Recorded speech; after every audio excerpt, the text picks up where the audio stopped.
Assalamu alaikum everyone. Welcome you again to the Life Science Academy. So in this lecture, this will be lecture number 6. So in this lecture we will discuss the numericals from law of independent assortment. जितने भी questions आए हैं CS आ रहा है, सारे questions तो हम यहाँ पे नहीं ले पाएंगे, लेकिन किस तरह से वहाँ से क्वेश्चंस आते हैं वो मैं आपको यहाँ पे दिखाऊंगा. तो होप आपने जो इससे पहले जो वीडियो था, जो लेक्चर था sum rule and product rule of the probability, वो आपने अच्छे से समझा होगा. अब जाके अब now things will be easy for you.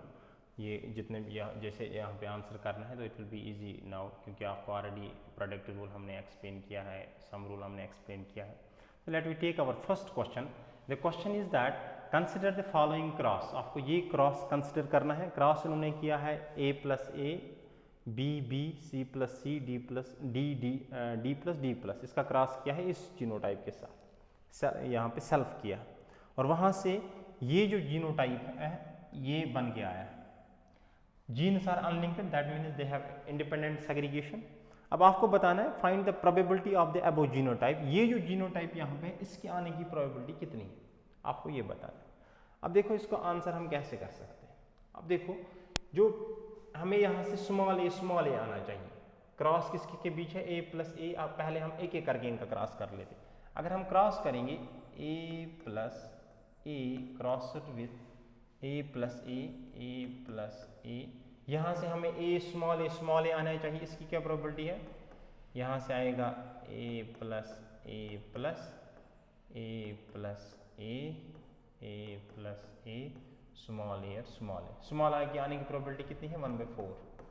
इस जीनोटाइप से स्मॉल आने की प्रोबेबिलिटी है 1/4. क्लियर. अब दूसरा क्रॉस ले लो, B B crossed with B plus B. तो इन्होंने क्रॉस किया है B B crossed with B plus and B, और यहाँ से हमें बनना चाहिए small B and small B.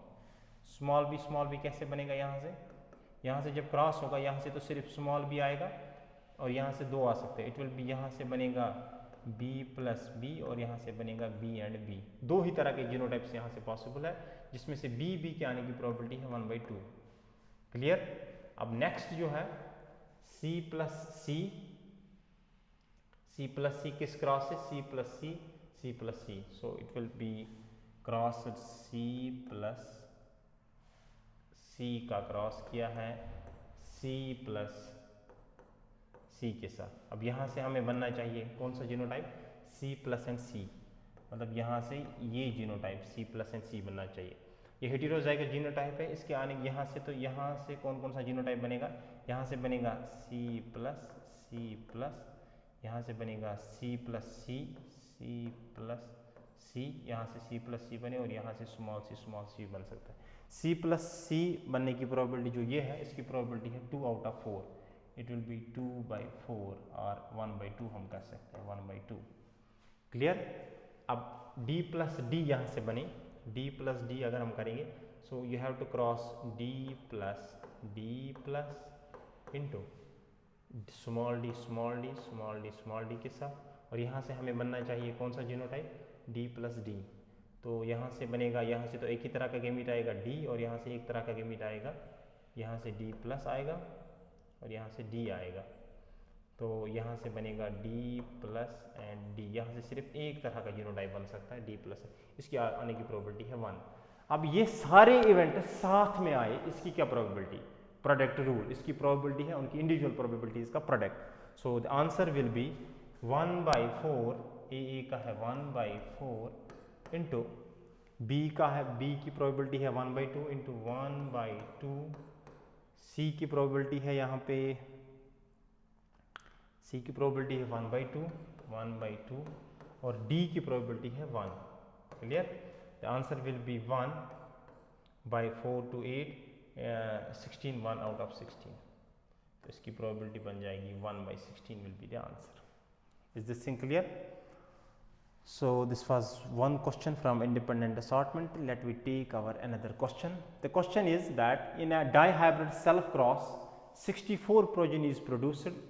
Genes are unlinked, that means they have independent segregation. Whenever it is written that genes are unlinked, think that the genes have independent segregation. Clear. क्योंकि linked genes का कभी independent segregation नहीं हो सकता. Find out the number of progenies, आप हमें बताओ progenies. Question का पहला पार्ट है, दिस इज सी सेक्शन का जो क्वेश्चन है वो यही सी सेक्शन का क्वेश्चन है। 4 मार्क्स का जो बन के आता है वो इस तरह का आता है और यही क्वेश्चन आया था वहाँ पे। Find out the number of progenies, आप हमें बताओ पहला क्वेश्चन का पहला पार्ट जो है हैविंग 1 डोमिनेंट एंड 1 रिसेसिव। अब आपको अगर याद होगा वहाँ पे जब हम डायहाइब्रिड क्रॉस जब हमने किया था वहाँ पे हमें रेशो मिला था 9, 3, 3 एंड 1 हमें रेशो मिला था। 9, 3, 3 में having 1 dominant and 1 recessive trait, ये 9 ऐसे थे जिनके पास जो दोनों ट्रेट्स थे वो डोमिनेंट थे। ये 3 जो है वो ऐसे थे जिनके पास एक रिसेसिव एक डोमिनेंट, ये 3 जो है इनके पास एक रिसेसिव एक डोमिनेंट, और ये एक जो यहाँ पे है इसके पास दोनों ही ट्रेट जो थे वो रिसेसिव कंडीशन में प्रेजेंट थे। ये आपको याद होगा जब हमने इंडिपेंडेंट असार्टमेंट ये सारी चीज़ें डिस्कस की हैं। हमें बताना है having 1 dominant and 1 recessive, 1 dominant 1 recessive इसके पास भी है, 1 डोमिनेंट 1 रिसेसिव इसके पास भी है, तो कुल मिला के ये 6 है आउट ऑफ 16। तो answer will be, first part जो है उसका answer it will B 6/16। Clear? Total progenies वहाँ से 64 प्रोजेनीज, आपको बतानी इसमें से कितनी होंगी, सो it will B 6/16 into 64 will be the answer. ये आप यहाँ से खुद करो आंसर। अब दूसरा जो है heterozygous for both the traits, heterozygous for both the traits, heterozygous for both the traits is different from this condition, I will explain. Monohybrid में अगर आपको याद होगा, मोनोहाइब्रिड में हेटेरोजाइगस कितने बनते थे, 2 बनते थे, जो बीच में आता था 1:2:1, 2। अब डायहाइब्रिड में हेटेरोजाइगस कितने बनेंगे, 4 बनेंगे, क्योंकि डायहाइब्रिड है, it will follow the product rule, it will B 2 × 2 it will B 4, क्योंकि यहाँ पे डायहाइब्रिड किया है तो इट विल बी 4/16, टोटल यहाँ पे 16 है, into 64 will be the answer to the second part. Third condition है containing at least 1 recessive trait, at least इसके पास एक रिसेसिव ट्रेट होना चाहिए। आप यहाँ पे देखोगे इसके पास दोनों रिसेसिव, ये भी इंक्लूड होगा, एट लीस्ट में तो ये भी इंक्लूड होगा, इसके पास एक रिसेसिव एक डोमिनेंट ये भी इंक्लूड होगा, इसके पास एक रिसेसिव एक डोमिनेंट ये भी इंक्लूड होगा, लेकिन ये इंक्लूड नहीं होगा क्योंकि इसके पास दोनों जो ट्रेट्स है वो डोमिनेंट कंडीशन में प्रेजेंट है। तो it will be 7, 3 + 3 it will be 7।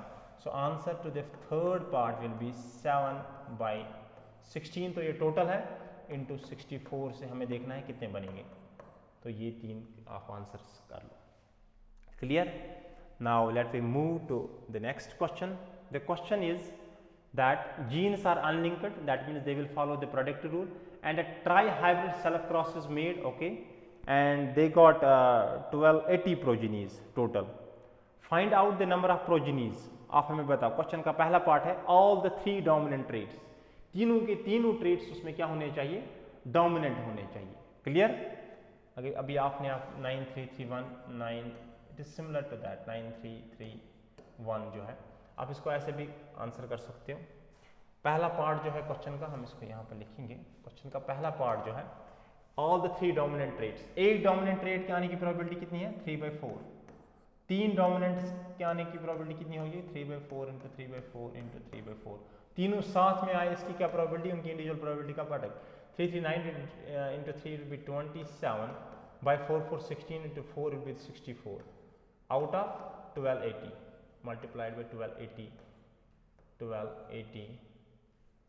will write it here, so it will be 27 927/64 into 1280, आप मल्टीप्लाई करो आपके पास आंसर आएगा। पहला पार्ट क्वेश्चन का जो दूसरा पार्ट है वो ये है कंप्लीट हाइब्रिड, कंप्लीट हाइब्रिड होना चाहिए। अगर आपको याद होगा मोनोहाइब्रिड में, मोनोहाइब्रिड क्रॉस जब करते थे हम तो वहां पे 2 हाइब्रिड्स मिलते थे, दैट मीन्स डायहाइब्रिड में हमें 4 मिलेंगे और ट्राइहाइब्रिड्स में हमें 8 मिलेंगे, 2 × 2 × 2।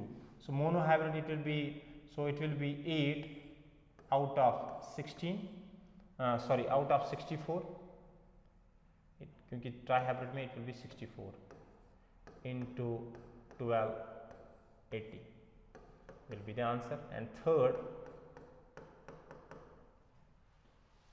Complete pure, complete pure monohybrid में हमें कितने प्योर मिलते थे, यहाँ पे अगर हम इस चीज को मैं थोड़ा और एक्सप्लेन करूंगा, यहाँ पे हमें क्वेश्चन का जो दूसरा पार्ट है कंप्लीट हाइब्रिड। हाइब्रिड मतलब हमें ये मिलना चाहिए a plus A, B plus B, C plus C, ये मिलना चाहिए। इसके आने की प्रोबेबिलिटी कितनी होती है? 1/2, सॉरी 2/4, हाँ that is 1/2 into 1/2 into 1/2, so it will be 1, it will be 1 by how much?